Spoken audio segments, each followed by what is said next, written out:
I'm waving.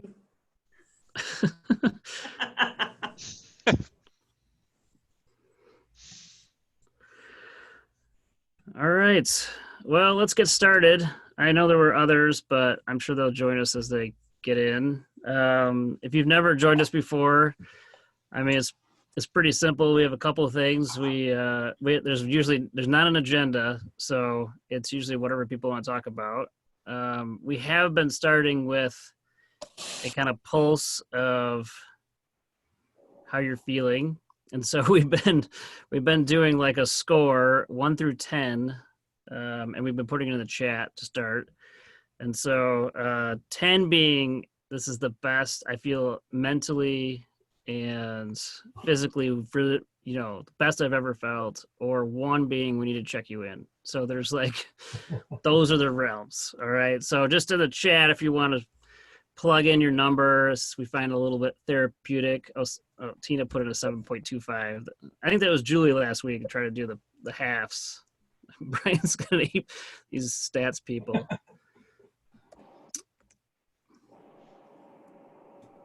6.5. I like the halves here. Laura's a 6. Here's Kelly. 6.89, Julie. That's very nice. I don't even know what that means. Yeah. Not quite a 7, but almost there. There we go. Meanwhile, I'm rounding, so she's a 7. Kelly, put your video on if you can, and then also put your number in the chat. That would be great. Also, I don't know if anyone saw us last night, but I thought this was funny. Did anyone watch the NFL draft last night? Because it was like literally the only thing on. Nobody? Anybody? I did. CeeDee Lamb's going to the Cowboys. Okay. We got you. So thank you, Kelly, for shouting that out. There was this one scene, I don't know if anyone caught it, but it was like there's this they had like cameras going into people's living rooms. It was like this one guy is by himself in his like home office or whatever. He must be some executive. And all of a sudden you see him like grab his mask and he's like putting his mask on and he's by himself, like as if he should have had it on. Like he felt like we were dying. There's a bunch of us on Zoom talking about it. It was hilarious. So I brought my mask. I was going to have it on as like a funny joke, but I'm by myself, but in my closet, if anyone noticed. All right. So we got a bunch of 6s today, 7s, 8s. So,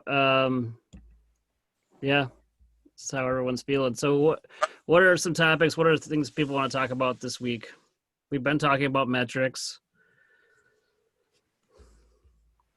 Anything in particular we want to hammer? One of the things I'm curious about hearing, and particularly just some of the perspectives from folks in some of the harder hit areas, is reopening, if you will, or recovery, or whatever phrase people want to use. In Ohio, our stay-at-home goes through May 1st.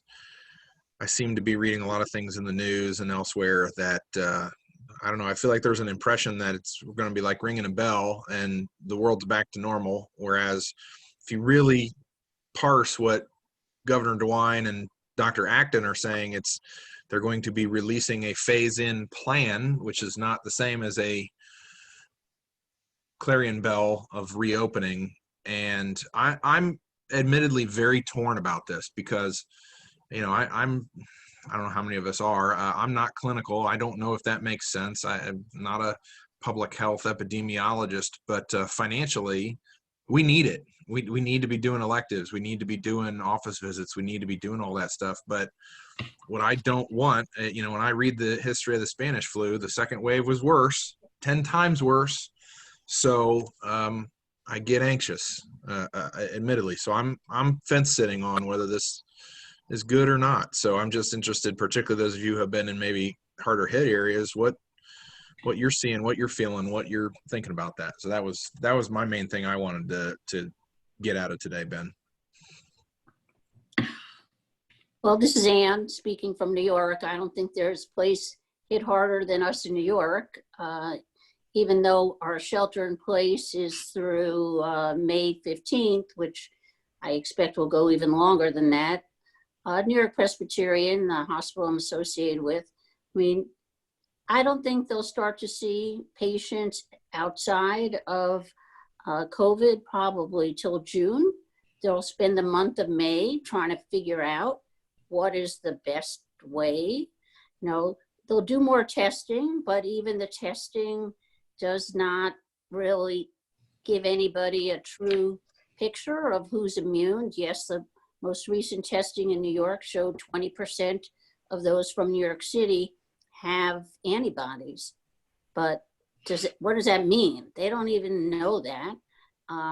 You know, I've read others say that as soon as they're opening, they're gonna test everybody. You know, every patient who's coming in for a procedure will be tested. But really getting back to anywhere near normal, as far clinically is concerned, I don't think that will happen in at least New York City till June or later. Thank you.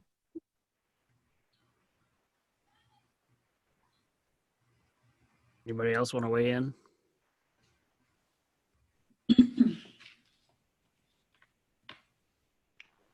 I'm new here. I was previously at Children's Mercy Hospital in Kansas City, Missouri, for 12 years as a revenue cycle leader there. And within the last 5 months, I've joined a different hospital about 5 miles north of Kansas City called North Kansas City Hospital. You know, the biggest challenge right now, we're talking about phasing people back in starting May 3rd, May 4th during that week. My biggest worry right now is with a lot of our revenue cycle team, they're telecommuting and they weren't before. There wasn't much of a culture that supported telecommuting at this hospital. Same. And so we've really proven that concept, I think. And we're not in a space as an organization to make the decision that this is who we want to be, is a telecommuting organization. And that's kind of something I wish we could become pretty quickly. So the challenge now is to pull all of these successful, productive telecommuters back into their regular workspace. But a lot of them are in small cubicle areas. They're going to have to wear masks, and a lot of them are phone based. So to wear a mask for an 8 or 10-hour shift with a mask on in a cubicle in a small office space doesn't make a lot of sense. And so I feel challenged with being one of those advocates on the leadership team to really continue to push that telecommuting makes sense. And of course, we're still all following the phasing in, and it's not going to be big bang, everybody back in the office, but it is still a tough case to make to people who have been clamoring for telecommuting for years before I got there. And then we did it, and then to pull that rug back out. Why are you having to pull people back in? That's something like, what's the premise behind that? Obviously it's not your decision, it sounds like. Yeah, it's a cultural thing there. Again, still being newer. There is a perspective that telecommuting is unfair to the clinical team, that people can do work from home when the clinical team has to be on site. I don't know that I can characterize it accurately, but it's not widely supported by everyone in the organization that it would need to be supported by to be successful. And so that's why there's a push to pull people back in. Yeah, Amy, thanks for that. We've got a similar thing. Sorry, Kelly, it looked like you wanted to say something, so I'll try to be brief. We're looking at that and trying to, which I'm not good at. We're looking at a similar situation where we've staffed to volume, which, as you can guess, means a lot of folks are not staffed right now. We repurposed laptop and mobile device hardware so that we could get more people home. And then I'm looking at, as we may ramp up, I'd like to keep them home for the exact reasons that you just said, but then I'm going to run out of hardware as I bring people back onto staff. So then what's the odds of getting hardware, even if we wanted to do that culturally, with supply chain issues of computer devices coming out of China and so forth, still strapped, plus now with cash flow problems, can I go buy, 50 new laptops or whatever the case might be? No. So yeah, I don't know if some of that's what you're seeing or if anybody else is seeing that type of thing as well, but that's another element that is a challenge. Even if I could win all the cultural necessities to get people home, then I've got logistical necessities that are more like obstructions. So I guess I'm Well, the yeah, and then everybody's kids still at school. How do you bring them back to work? I guess our group is entirely different because I just got off of a call with my CFO and it's totally my choice to bring them back if we need to. So they're very open to that. I'm just curious. So we already had probably, I'll say 40% of our staff working from home. And when they actually worked from home, they were required to buy their own equipment. So I don't know if that would help you in terms of solving some of your budget problems, but we basically said if you don't spend the resources to drive to work every day, and some of them are getting stimulus checks and things like that, if you want to continue this and it fits your lifestyle better, then I don't see a problem with them purchasing that equipment to be able to do that. So most of our work from home people did have to purchase their own equipment to be allowed to work from home. But when you did this time, Kelly, you had to It looked bought, like because you sent everybody home this time. people were rolling computers out, pulling up their car. It was pretty interesting. So a lot of people took their equipment home, and so we'll kind of have to figure that out and what that looks like. But I don't anticipate ever bringing my people back in if they don't need to be there. And I will say that we've been on a couple phone calls with Bill Cole. So for you guys that have Epic, I know they have really stepped up the productivity tracking and put in some new bells and whistles, which are pretty impressive. So in terms of monitoring what people are doing, I mean, I think we have a pretty good handle on, we're getting the same bang for the buck, if not more, with people working from home. Yeah, it would seem, I don't know, Amy, if it's helpful, but I mean, there's enough people in this community. We're missing probably 10, 15 other leaders that would say all their people are home, and that the plan isn't for them to come back in mass. Yeah. So I don't know if Yeah. it's The helpful to hospital- have like a revenue cycle perspective of like, this is what's happening everywhere. This isn't just like, I want this. This is literally what everyone is doing. So I don't know if that'd be helpful, but I'm sure we could pull something together. I appreciate that. Yeah, the hospital that I came from, that the revenue cycle team, there was a good portion that were telecommuting there. It was something I was very accustomed to. So it's just hard to be new and then making the case to justify something like that hasn't already been in place prior to. So that's the space that I'm in. It's just I need to make the case faster, and this is usually something that's a more thoughtful, time-consuming decision. So. It's just hard to put the genie back in the bottle. Yep. Once you've done it, it seems like hard to come back to it. And it sounds like it's going to cost a lot more money to come back. So Good. When you say you're going to turn the elective services back on, is it just going to be carte blanche across the board, or are you going to do any kind of selective rollouts of what elective services are being put on, ramped up, et cetera? Kaylin, I don't know our operational approach to that. I think it's really going to depend on the final plan, which I really wish the governor's office would get published here soon. I think that's going to be what there's some dependency there. Our leaders are having really robust and I think productive conversations about it. I don't mean to characterize it in any way negatively. I think it's important to have all the perspectives. I mean, there's folks who are like, hey, there was no surge. It's a risk, but if we do the social distancing and the testing, kind of like Ann said, we should be fine. And there's other folks who kind of are saying, well, maybe another week or two, of delay. I mean, so there's a whole gamut for our institution. And I think really it's going to be guided by state guidelines as those get published. We're an organization that is got a good voice, I think, at the State House, and we want to stay in line, which is reasonable to me with what the state recommendations are. I don't know that we're looking to be out in front, but I know there's some organizations around the country. I've been reading a lot of articles about this because this is where my sort of, if you will, anxiety, which is a bad word, but anxiety is this week is wanting to understand what other people are doing, both clinical operations and rev cycle, just to be that, to try to give perspective if asked. And I think some folks are more willing to be on the aggressive end of opening quicker. And I mean, David, don't you Yeah. think though that part of, I mean, it's going to happen regardless. At some point, it's going to come back. yes, And so the question probably is more so, how are you going to prepare your registration, your frontline folks, to be able to do it in a safe way that's less touch? Like, so that would be what I would be, I don't know, just be thinking like, how do I make sure that my team is ready regardless of the date, so that we're not doing the same old process where I'm sitting in the room and interviewing people face to face. I mean, Yeah, Heather that- Dunn talked about this last week. Kelly, what was that?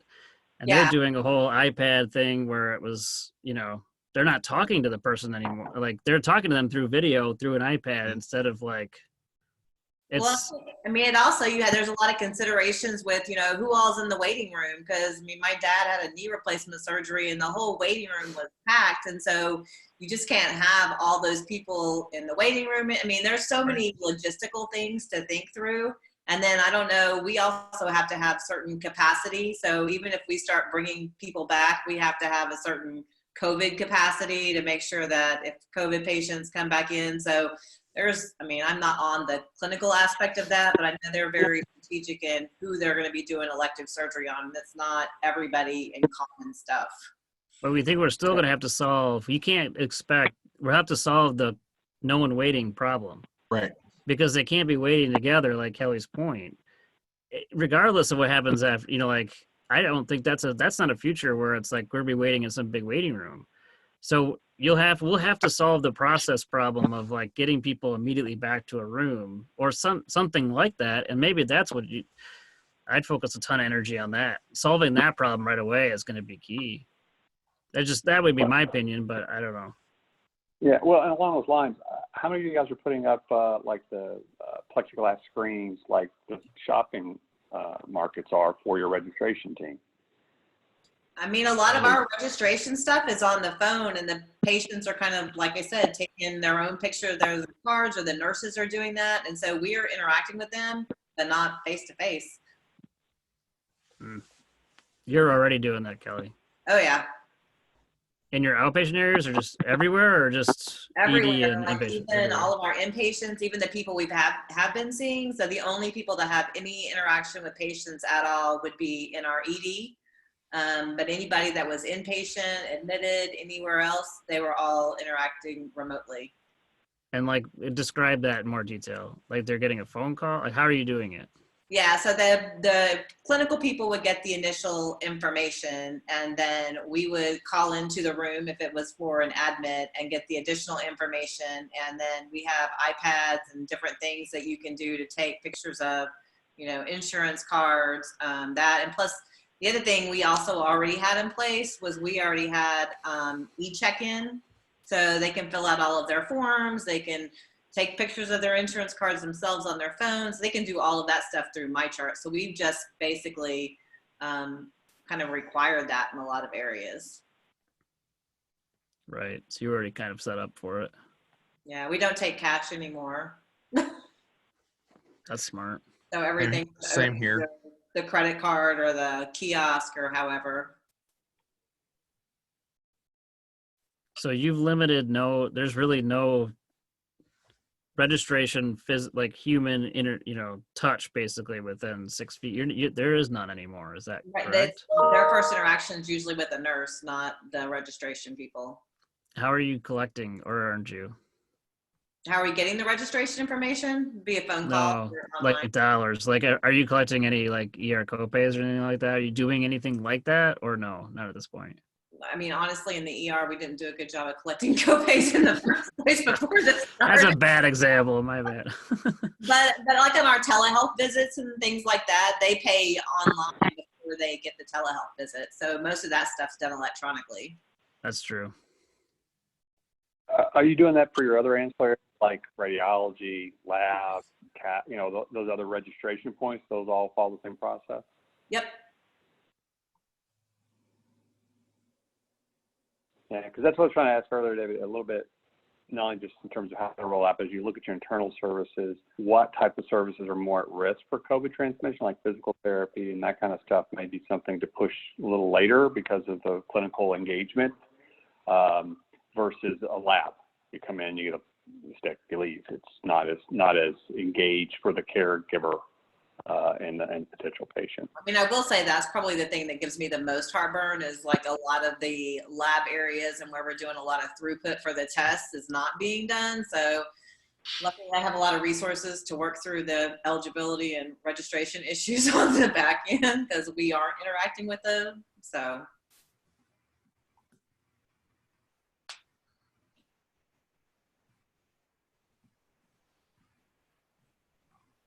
All right. What else? Anything else?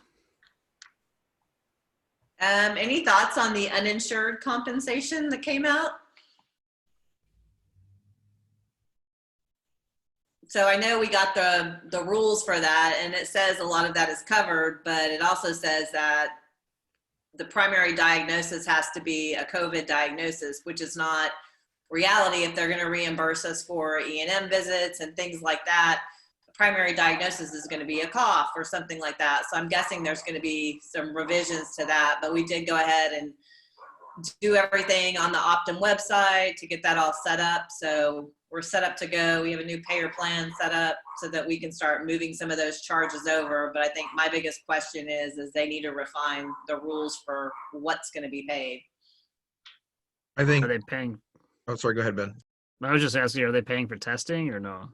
Yeah, they're paying for all the testing and they'll pay for all of the patient care around that. But like I said, most of the E&Ms that a COVID test was ordered are not going to have those diagnoses. So they're going to have to go back and revisit the rules around that reimbursement for the uninsured.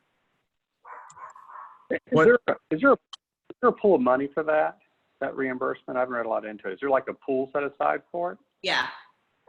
Yeah, I guess that's what I thought I read. My concern of that would just be, okay, just like the small business loan, the PPP thing, is that, okay, we put a bunch of people in these special plans, everybody makes their claims, they run out of money, then what do we do with all these unpaid claims? That's why I want to make sure and get my claims out of the door first. Bases on. I understand. So, I mean, my first thought goes to, do you look at your charity programs and that kind of stuff and try to assess that unique population that has COVID? Yep. Ellie, I hadn't seen anything come through on that. Was that today? I think the stuff came out primarily yesterday or the day before yesterday, and it's a whole bunch of stuff around the CARES Act, but I guess the administrator for that's going to be Optum, and that's who we got the other money from, but Optum is going to be who we mail the claims to and who's going to adjudicate them and kind of manage We'd put them. all of our self-pays with COVID testing or treating on hold, but we're wondering how that Medicare reimbursement was going to take, or the CMS reimbursement was going to take place. So. Yeah, it is going to be based Right. on Medicare fee schedule. Okay. Yeah, I'll look we've for been that. struggling with both with that and a couple other, both of that being Medicare and a couple of the other payers who are saying, oh yeah, COVID related stuff is cost share waived and things like that. Is what is the definition of COVID related? To your point, cough, I present because I think I have COVID and then I have a test and it's negative. Well, I wouldn't have had a visit maybe if I wasn't worried about COVID. I might have just stayed home. A lot of people stay home with a normal cold in America. They don't go to the doctor for that, who might now go to the doctor because they're afraid. And what I think that these payers really need to get much more precise with what does COVID related mean. Right. So for the payers that are requiring the CS modifier, I will say that in all of our E&Ms, if there was a test ordered out of that E&M, we're putting a CS modifier on that E&M. But like I said, on the other regs, it didn't say that. It was dependent on the primary diagnosis, which is not the case. Right. That makes sense. But yeah, we did basically took that whole bucket of kind of generic codes that came out. We put in charge review edits in Epic, and basically we're adding the CS modifier whether they want it or not, unless they tell me they're going to kick it back and not take it.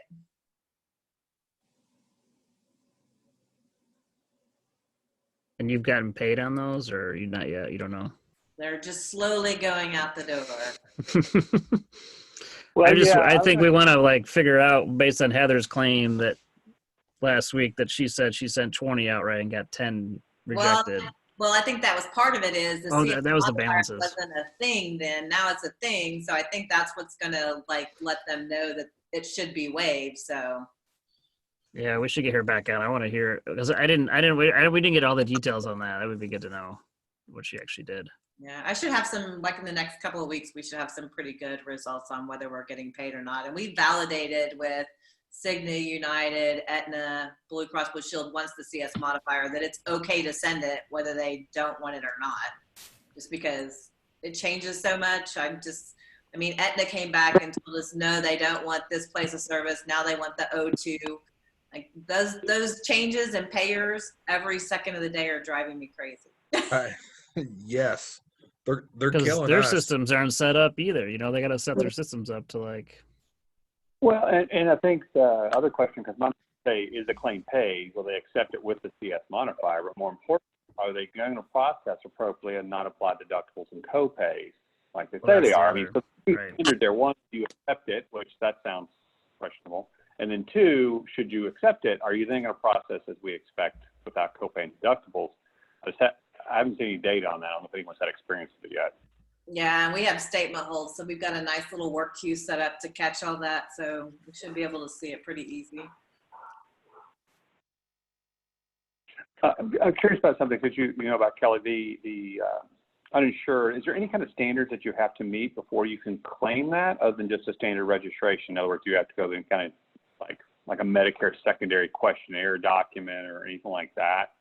It didn't specify that. I think the initial thing was kind of just a cursory glance about what they're going to cover. And the only thing it said about that you went through all other avenues to make sure they weren't covered any other way. But it How are you didn't. going to send that to them? Like an application, like electronic? I'm assuming it's electronic, but how are you going to send it to Optum? They're Or going don't to they say it? They're going to give us a pay code, and then you basically go on to the Optum website, tell them if you want it to be electronically deposited. So, I mean, I'm sure they'll have a payer org ID, and we'll send them just like we would any other claim file. So we're going to submit them just like we would a United claim today, but it'll just be under this other payer org ID. Thanks. They're going to do that. I would just be very grateful if the payers would make a decision and stabilize what they're doing. And in an ideal universe, of course, it would be the same across payers, but I'm not holding my breath for that because that's almost never happens. But if they could at least stabilize, because I'm all professional claims, I'm mostly holding these because I don't want to touch them twice. I can't afford to. I really can't. So a lot of these, if they're not stable for 2 weeks, we're not moving them down the assembly line. That's sort of my mental benchmark. If it sits there for 2 weeks, we'll move them on down the assembly line, because then by the time we touch them and get them out the door, hopefully they'll have their system up to date and whatnot. So right now, that's basically traditional Medicare and traditional Medicaid in the state of Ohio. The commercials are not stable enough for us to work. Yeah, I mean, we're sitting in Blue Cross Blue Shield now. That's our primary payer here, and I think they haven't changed a lot of things. But like Aetna just changed their stuff 2 days ago, so we're not going to release that. But we are starting to get pressure to release the charges. I think I have close to $6 million worth of E&M sitting in charge review right now. That's huge. Wow. Yeah, I mean, cash is already becoming a real issue. So you're not sending any claims out. There's a delay. I don't know, Sean, Brian, any updates on the trend, the cash trend? Has it gone back up yet? Way back up? No? Oh boy. I've got a meeting at the top of the hour to review what I have left. No, it's about the same story. The gross charges have flattened out.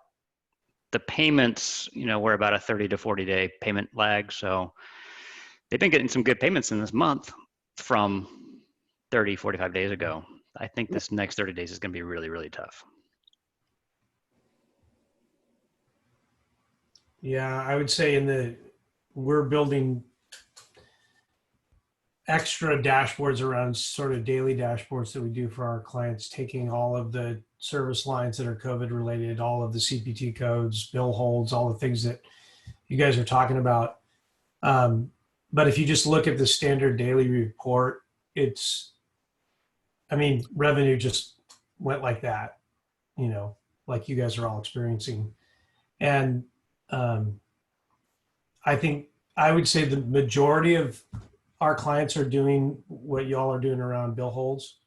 I think there's a lot of conservatism around making sure that you quality control everything that's sitting in coding, especially because the guidance comes out by the day.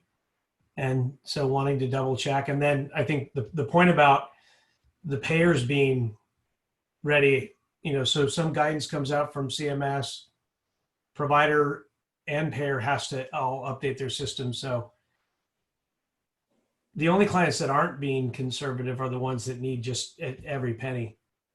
So smaller clients are, billing and assuming they can rebill, and it's just they need to have revenue. But most of our larger clients are being really, really conservative, I think, as you guys have all articulated.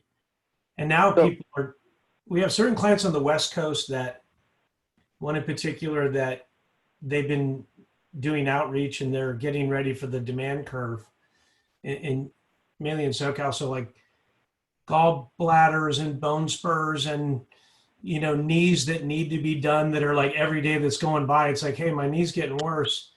So they're just trying to get a handle on the pent up demand and the notion that if somebody needs a colonoscopy and they're afraid of this germs, they're going to wait and wait and wait. Whereas other people are going to be like, so you see a lot of differing opinions on things like that. But the stuff that's really, I personally think that the word elective gets thrown around too much when it's really, if you've got knees and hips and gallbladders and things like that, some people are in pain and need to have and want their surgery. It's like, can we get the green light? So yeah. I think all that feedback that they're getting, they're trying to just get ready. Like you said, how do you open your doors? How do you do patient access? Do we have enough of our care providers that can handle all this volume, the ones that are cooked? So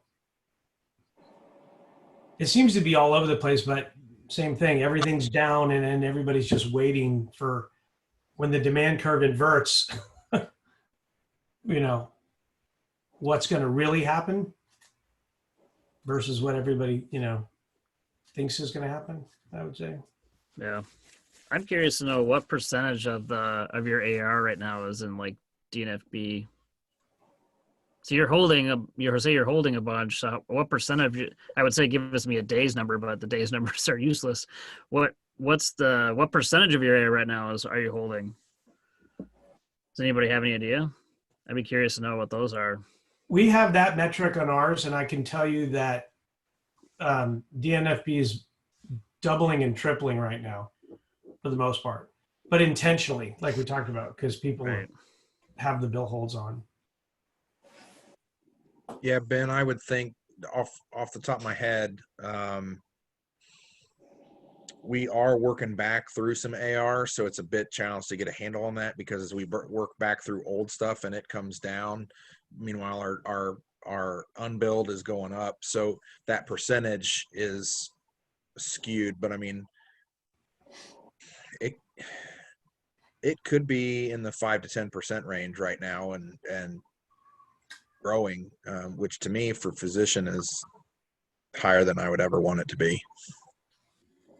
But it's intentional, as Brian said. I mean, I'm just curious. I was just curious to see if it was comparable. Everyone's kind of got the same situation, so. Or if you look at your AR greater than 90, it may be, people are that's really where people are working, but as a percentage of your AR, because the billing has dropped so precipitously, just as a percentage that just keeps growing to more than 40%. I know the other thing we're seeing is some of our denial rates are getting higher. And when you look at it, it's the same stuff we always used to get, attachments for higher dollar claims. But because we don't do so much of the small stuff anymore, those percentages are going to get bigger. So that's what I was looking at that on the metrics call on Monday. I'm like, why are our denial rates increasing? Well, it's because the easy pay stuff is not happening. So. Right. Where you wouldn't get nearly as many. Mhm. Interesting. All right. Anything else? I know my follow-up team probably feels like they're abused because we just go through all the high dollar claims and I'm like, I want to know what's happening, when it's getting paid, what you're doing. So they're under the gun. I said, you know, we got to get every dime. And so we have these calls every week that go through the high dollar claims, what's been done, when can we get our money? And so they're probably under the gun more than they ever have been. But I said, you know, we are under the gun because now anything you have in AR is very, very apparent to everybody because there's not that much stuff out there. That's right. That's our little consulting trick. I used to have high dollar review meetings every week by their teams. It was brutal. You can find a lot doing that, though. I mean, it's You can. No, that's literally digging people into to your know. top 10 accounts. What's wrong with them? Why aren't they paid? I take a random account, we put it up on the screen, you know, it's like, okay, what's going on with this? And there's one person that owns it. Of course, now you can drink during it, so that's nice. Sure.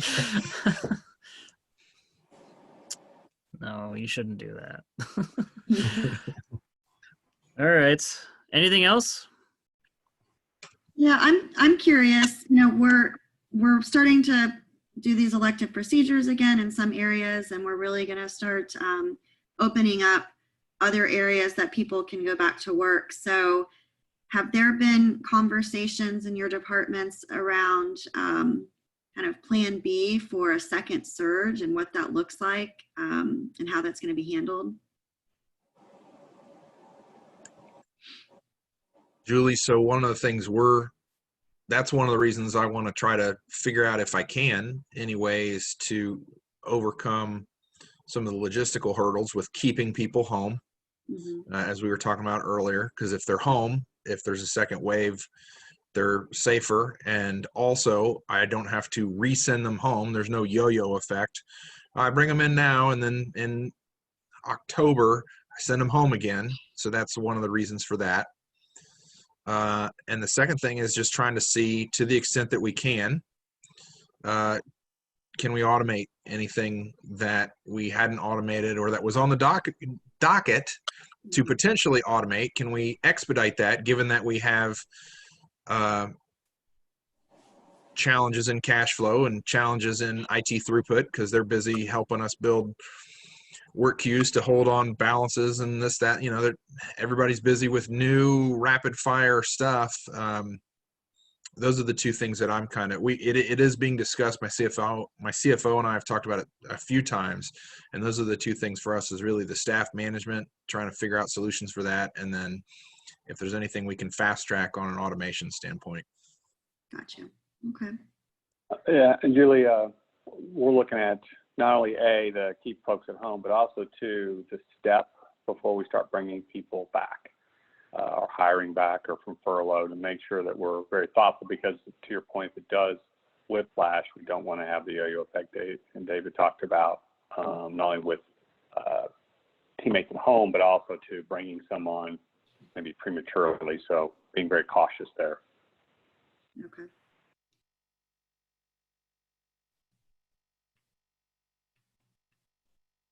All right. Anything else? Otherwise, try to enjoy the weekend. It's a little bit like Groundhog's Day, but eventually you wake up and it's not there. So excellent. All right. We'll see you next Friday, 4, if you would like to, pass it on. Otherwise, we'll talk soon.